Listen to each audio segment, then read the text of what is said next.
It's Monday, and that so happens to be the day that I like to talk about monsters. Hello, everybody. I am Geoff Arbuckle, and this is Monster Mondays, presented to you by Film Seizure. This week, I've got a little bit different type of monster. This week, I'm going to talk about 1978's Magic, and this was directed by Richard Attenborough. Now, Richard Attenborough is kind of a big deal.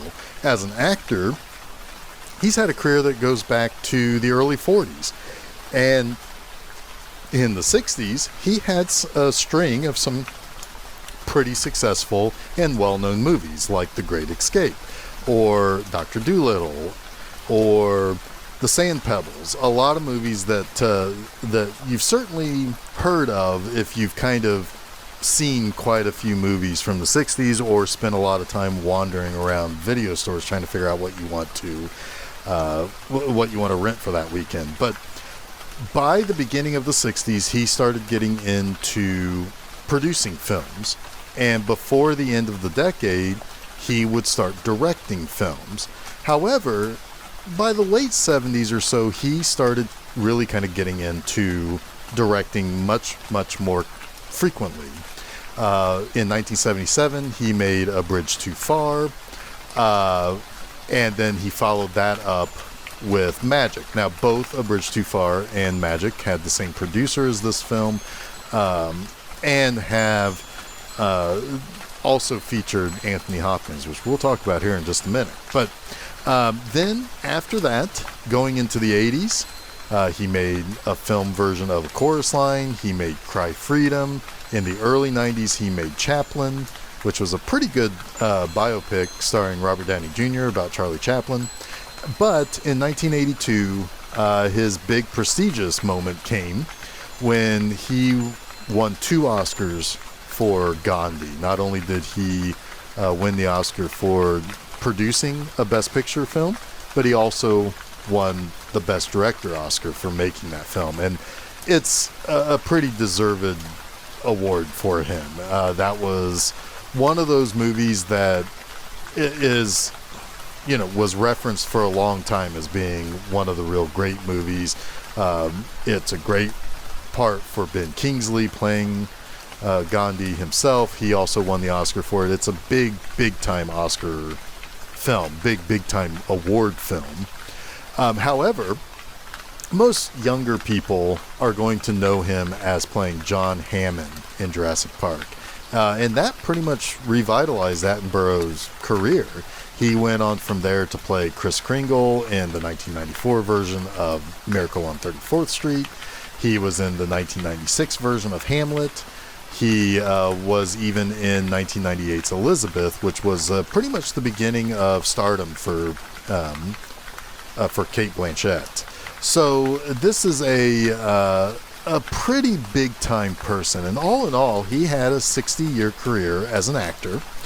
He had a little bit over 50-year career as a producer, and a nearly 50-year career, or maybe 45-year career, as a director. So, pretty big-time guy. He was knighted. He's a lord. He is very well respected, and it's kind of a big deal. But he was making this movie based on a novel by William Goldman, and William Goldman himself adapted his own novel for the screenplay.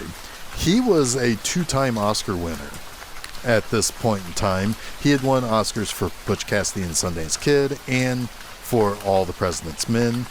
He also wrote screenplays for Marathon Man and his big cult classic, The Princess Bride, which he also wrote that book too. But Goldman and Attenborough would also work together again on 92's Chaplin.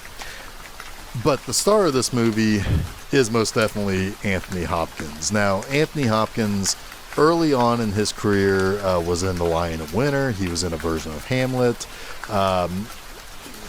He had only been around for about 10 or 11 years at the time that he made this movie. But from here, he ended up going on to be in The Elephant Man. He was in The Bounty, which is considered a pretty darn good version of the Mutiny on the Bounty story. And of course, this all led to him getting the role that he will forever be known for, and that's 1991's Silence of the Lambs, where he played Hannibal Lecter, and probably the definitive Hannibal Lecter. It was in that movie, directed by Jonathan Demme. And while he is not in very much of the movie itself, he won the Best Actor Oscar for that, because you can feel his presence through every minute of that film. He is guiding Jodie Foster even when he is not on screen with her. And those two together in those scenes that they had, it's just an amazing movie, and it's a fantastic film, and that pretty much launched him into superstardom. He had been around for a long time. He had been considered a pretty good actor. He was very distinguished. However, it was after what he did with Hannibal Lecter that, he's doing things like Howard's Inn, Bram Stoker's Dracula, Remains of the Day, Legends of the Fall, Nixon, The Mask of Zorro, which is one of my favorite movies of the 90s. He became a powerful actor and a very big get for people if they could hire him to lead their movie. All right, so I want to talk about magic. However, I want to be careful exactly how deep I go into this, because this is a very complicated movie, and it's not a very typical horror movie. This is a psychological thriller, and it's really maybe even more of a psychological drama more than anything. This isn't your giant monsters stampeding and stomping through Tokyo. This is a little bit of a monster inside of somebody's head type of movie. This is very similar to movies like Psycho, and this is a trope that's seen in a lot of things going all the way back to the 20s, where you have somebody with split personalities and being able to utilize a ventriloquist dummy to let the other personality breathe. And it's a very complicated movie, because this movie almost entirely exists in the little moments. It's very nuanced in a lot of ways. So I'm going to try my best to explain the plot of this movie without going into the weeds, if you will. Now, I will be giving some spoilers in this. After all, it is a almost 45-year-old movie, so hopefully you don't mind spoilers on this. But I really do urge people to watch this movie if this at all sounds interesting to you, because Anthony Hopkins is really good in this, but he is not the only really good performance in this movie. In fact, I would almost say every single actor that you see on screen is fantastic in this movie. So Hopkins plays a guy named Charles Withers, and he goes by his nickname, which is Corky. Now, he's an aspiring stage magician, and he had a mentor that he worked with as an assistant for 4 or 5 years named Merlin. Now, Merlin got really, really sick, and before he died, he had urged Corky to go out on stage and go into a amateur night and actually perform his act on his own. And there's this really great scene at the beginning where he's explaining to Merlin that, everything went great, and I was there and I commanded the crowd and they loved the tricks that I did. But we're also seeing the reality of it, which was it does not go well. In fact, he never takes control of the crowd. He's nervous. He doesn't seem to be able to have any kind of flair whatsoever. In fact, he even gets angry and yells at the audience for them not paying attention to him. So, kind of picking up on this, Merlin explains to him, it's like, well, you kind of need you actually need a gimmick to draw people in. So we flash forward to a year later, and we find out that he is very, very successful now, and he still plays that same theater or that same nightclub that he bombed at. It's the only place he really likes to play at, even though he's a big-time draw. He's been, we later find out that he's apparently even been on the Tonight Show. But whatever the point is, he is doing exceptionally well. And we see his act. And we meet his talent agent by the name of Ben Green. He's played by Burgess Meredith. And he says, hey, just watch this. He's telling this guy who came from NBC to see this act, not realizing it's a stage magician act. And he's like, just watch. This is great. And Corky comes out, and he is kind of stumbling. He mumbles. He doesn't seem to have any kind of charisma. However, people are really enjoying his act. And the guy that Green has there to watch this doesn't understand what's so appealing about him. Well, that's when all of a sudden there's a heckler in the crowd. And it turns out that the heckler is a ventriloquist dummy named Fats. And at that point in time, the whole thing turns around. Corky and Fats begin telling jokes. Fats is very foul-mouthed and very sharp-witted. But they also perform magic tricks together that they should not be able to perform properly, considering half of the duo is a dummy. Well, this ends up leading to Green securing an opportunity for Corky to get his own TV special on NBC. There's one problem, though. One of NBC's tenants or whatever, one of their demands whenever somebody signs a contract is they must go through a doctor's physical, basically. And Corky is just not having it. In fact, he is so angry and frustrated by it that he ends up running away from New York and goes back home to where he grew up, which was in the Catskills. There, he reconnects with an old flame of his, somebody that he had a big crush on some 15, 20 years prior. And she's married to somebody that they went to school with. And she's not in a very happy relationship with her husband. She feels like she's just kind of withering away. Her husband's kind of cruel. He doesn't, he's very... he says kind of rude things to her. He's not a particularly great. He's not particularly great in bed. She's just kind of withering away. Now, this woman, Peggy Ann, is played by Anne Margaret. So you have this person who is, really. I mean, Anne Margaret's a pretty lady, even in the late 70s when she was in her 40s or whatever, right? So, you can kind of see that she is this, she is kind of withering away. But when Corky comes back into town, she kind of perks up a little bit. He does this little card trick with her where it's supposed to be done with two cards. Each person shuffles a deck.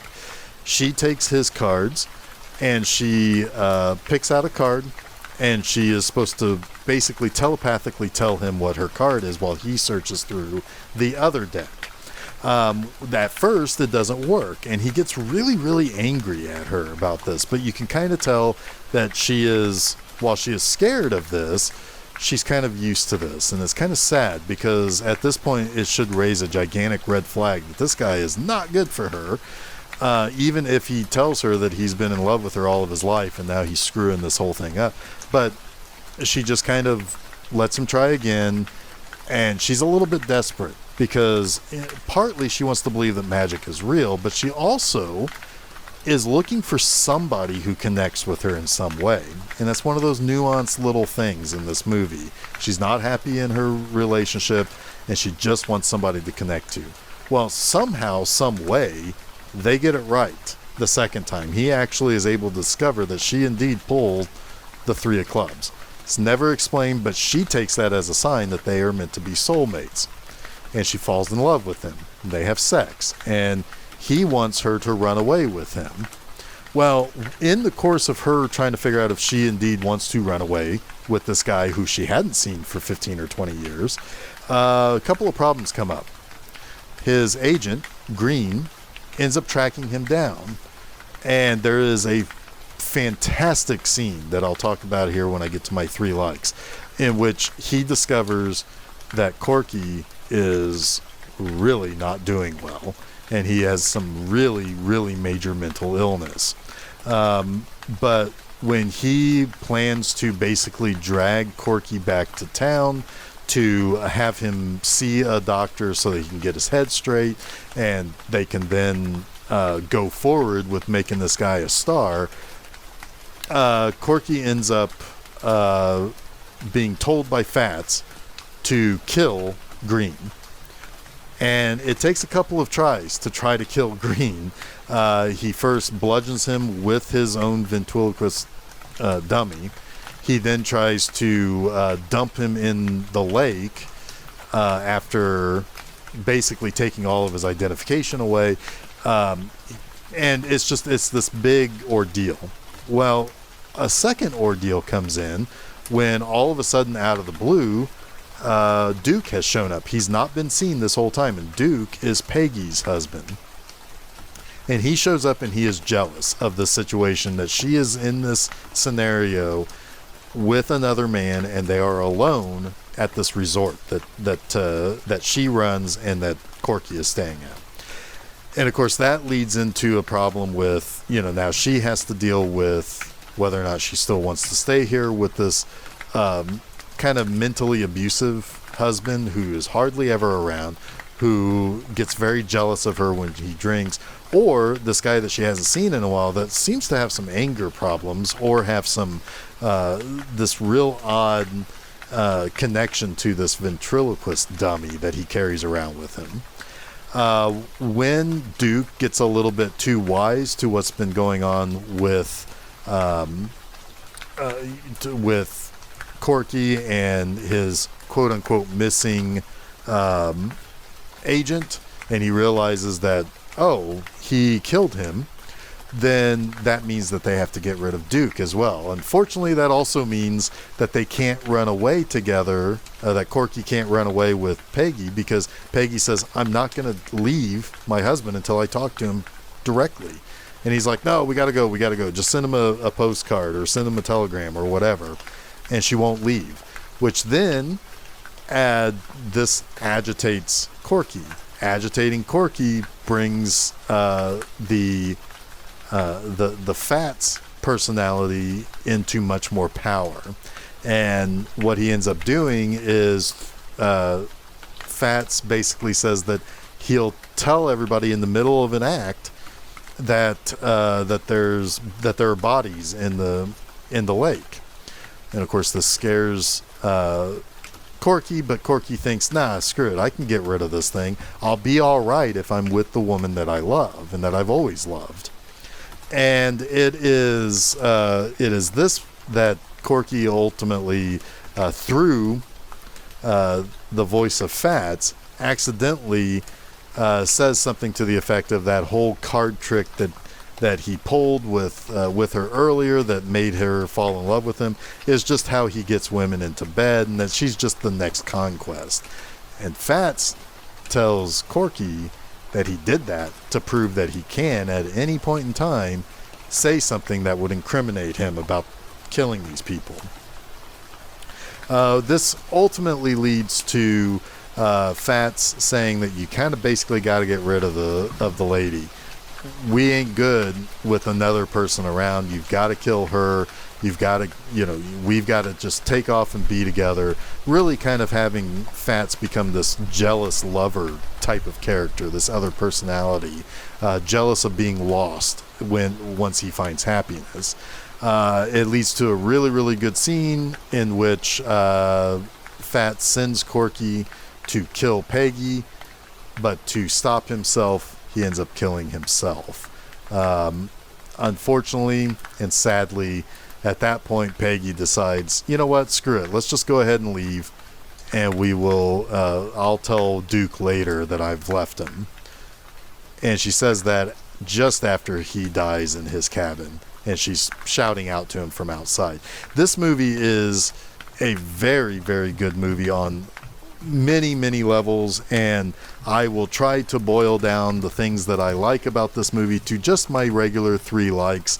Although, to be quite honest with you, with this first one, I'm going to kind of cheat a little bit by saying the entire cast of this movie is fantastic. Anthony Hopkins is a little bit of everything in this. He's scary when he gets mad. He is, you feel really bad for him when you see how much he struggles with regular interaction with people. You see him be his very best version of himself once he gets Anne Margaret to fall in love with him. But he's also sometimes just kind of like shaking and sweating because he is struggling so much with this other personality. It's great. Burgess Meredith has so many great little lines. He is like the more successful, slicker version of what he played in Rocky, and it's fantastic. Ed Lauter as Duke, Peggy's husband, is really good at playing this kind of boozy, kind of shit-headed, kind of local guy who never really succeeded himself. And he's a little resentful to the entire situation, and he's really good in this. And he builds a lot of tension. I got more to say about tension here in just a minute. But Anne Margaret is probably the one that unfortunately doesn't get as much talk as the rest of the cast. And she is great in this too. She is tortured in this movie. She is smothered and kind of she was this once gorgeous woman who has aged, and she's kind of wilted a little bit under the thumb of Duke. And suddenly this guy comes into town that she really did have feelings for, that is kind of new and exciting and makes her feel loved again. And she starts to ever so slightly look even prettier than she already did because she's been revitalized by Corky.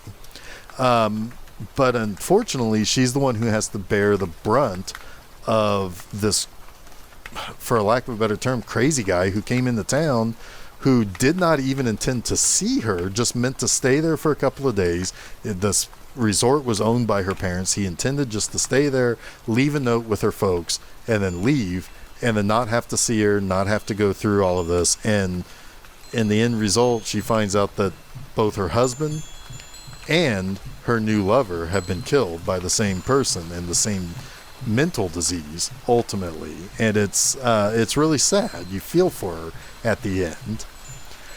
Second, my second like in this is tension, and the tension that this movie builds with almost very little in terms of musical stings, although there is a really good score by Jerry Goldsmith in this movie. There is no jump scares necessarily in this movie. They save a lot of things. They do little things to kind of help build that tension. You see Corky struggle with this other personality. You understand where in his life things went wrong that probably helped build the second personality of Fats. He wasn't like his brothers, or he wasn't like his dad who would throw the football with one of his brothers. He sat there and whittled things and kind of kept to himself. He was, we find out through Peggy's memories of him that he was very shy and very awkward, but he was very likable. Things affect him in these sorts of ways that help compound this. But that is also used to build tension. You see him struggling with that. You see these things where, he's having a conversation with Duke on this fishing boat while Burgess Meredith's body is in the bottom of the lake, and he thinks that Duke wants to beat him up or kill him for sleeping with his wife, or he thinks he may have to just get rid of him if he discovers Burgess, and nothing happens. But it's so tense, and it's not at all what you are afraid will happen. And it's so effective in building that tension, and there are several scenes like that where you think at any moment this guy is going to snap and kill somebody or do something horrific or hurt himself or reveal that he's not well. It's so well done and so expertly done in this movie that it's fantastic. The way that they're able to build the tension, but not not always pay it off in a slasher way. There is only really one scene in this movie that really truly is kind of a slasher movie or modern horror style in it. But even then, it helps reveal the sickness that is within Corky as well. Thirdly, the most tense scene of the entire movie is a real-time 5-minute scene in which Burgess Meredith has discovered that Corky is not well. He maybe has a split personality. And he wants to basically get help for Corky. However, Corky keeps resisting, saying, "No, we're just playing up an act. We're just playing up an act. I want to give you the chance to be able to, let me play out this act for you and see what you think is funny or what you like about it." And Green, Burgess Meredith, is not buying it whatsoever. So he basically challenges Corky. And that is basically for him to say the following lines. "Hey kid, I'm going to ask you to do something. And it's a little something that anybody ought to be able to do. Now, if you can do it, fine. We'll forget this whole thing. But if you can't, we'll think about getting you to see somebody fast. Is that a deal?" And Corky agrees. And he just flats out says, "Make Fats shut up for 5 minutes." And after an awkward pause, Corky responds, he's like, 5 minutes? Oh, that's easy. I can make him shut up for 5 years. It's like Green's like, "Okay, great, do it." And he checks his watch, and the time begins. And he doesn't even get to 30 seconds before he starts talking. Now, he's not talking as Fats, but Corky is obviously uncomfortable. And the whole time, Burgess Meredith is sitting there knowingly that this is going to be a fail. And then he keeps asking, for how long has it been since we started the countdown? And he only really gets about 30 or 45 seconds in each time before he has to ask. And he finally gets to about 2.5 minutes through. And Corky's like, I can't make it. And Green just honestly a little disappointed, but honestly seeming like, yeah, hey, I didn't think you would, and I need to get you some help. And so when he agrees, it's like, yeah, I knew you weren't going to be able to do it. Corky snatches Fats and starts just rambling off, real quick fire, real quick succession, just this incredible like nonsense in Fat's voice. And it's such a scary scene, and it's such a tense scene, and it has nothing to do with horror. It has nothing to do with thrillers.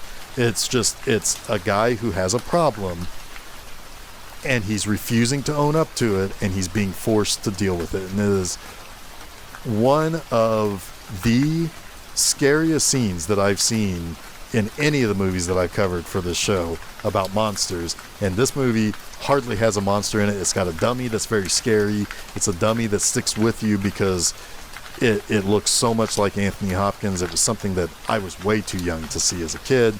Not because of the F-bombs or nudity or anything like that comes along with the R-rated movie. It's that it's too smart. It was too smart for me as a little kid to understand why this movie is so scary outside of the scary-looking dummy. But it's a great scene. It is a powerhouse scene between two fantastic actors in Anthony Hopkins and Burgess Meredith. And it's just, it is one of the very best scenes that I've seen that illustrates tension and illustrates horror without actually doing anything that's related to horror. So that wraps up this week's Monster Mondays. Now don't forget to check out new episodes of Film Seizure each and every Wednesday, and you get a new installment of Monster Mondays each Monday. Both of those things are found at filmseizure.com.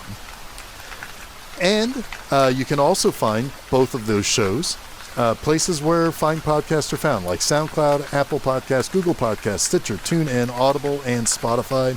Additionally, you can hop on over to Facebook and Twitter, and you can follow us by searching for Film Seizure. And while you're at it, head over to my website, www.bmovieanima.com. You can read a new text review article each and every Friday morning. You can also follow B Movie Anima on Facebook and Twitter by searching for just that, B Movie Anima.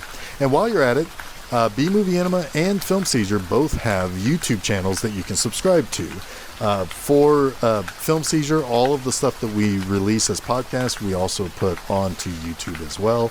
But you can also find the B Movie Anima channel, where you can find the episodes of my movie hosting show, B Movie Anima the series, and get ready for season 2, which starts in just a few weeks in September. So until next week, stay spooky.